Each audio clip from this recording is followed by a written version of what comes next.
另外一個退咗休之後我從事嘅工作咧，就係房屋協會嘅工作。咁我初初俾佢揾我入去喺個理事會嗰度做理事，收尾亦都做咗副主席。咁啊做咗6年副主席之後咧，咁我就亦都開始由舊年9月開始咧，就擔任佢哋嘅即係個主席咁樣。咁其實我點解要做房協會咧？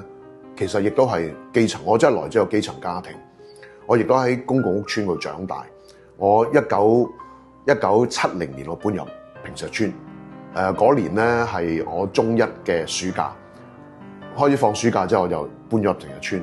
咁啊跟住咧我就跟阿 Brother Vincent 帶我哋去 summer camp， 我仲記得去深涌住一個禮拜，到我出營嗰陣時咧，我翻到屋企咧，我揾唔到路點樣翻屋企嘅，因為嗰個環境對我嚟講都係好陌生，入咗去住咗個零禮拜就入咗 summer camp。咁但係我會睇到嗰個一個好穩定嘅一個生活環境咧，係對一個嘅年青人成長咧係好緊要嘅。喺嗰度我有樓下就已經有個圖書館，有個自修室，最緊要有冷氣，我可以真係落去嗰度讀書溫書。因為嗰間房我自己住嗰個單位，一個細細單位7個人住，我只有一張摺台，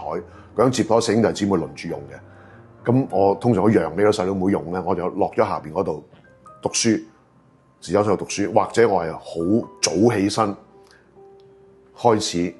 讀書，做埋我要做嘅功課。咁我會覺得即係原來一個穩定嘅生活環境同埋有社區設施嘅支援咧，一個咁樣嘅生活嘅環境咧係好緊要。咁所以我都好希望能夠咧，我即係雖然退咗休之後，我都希望能夠對於令到香港有更多嘅公共房屋嘅提供，同埋嗰個質量啊，即係唔係淨係話起間靚屋，唔係啊，即係又話整個社區嗰個配套設施能夠支援到呢啲基層家庭佢哋嗰個生活同埋小朋友成長呢類咁嘅配套設施咧，我係好希望能夠做得到，所以我就亦都係繼續即係呢方面有啲貢獻。咁我都相信即係呢一啲咁樣嘅，可以咁講，對嗰個社會嘅情懷，對個社區嘅情懷，對基層社區嘅情懷，其實好多咧都真係喺我喺星光者讀書嗰幾年啦，同喺附近嘅環境啊、同學喺個老師嗰度咧，慢慢積累落嚟，咁都係嗰句，真係對母校好多好多嘅感恩。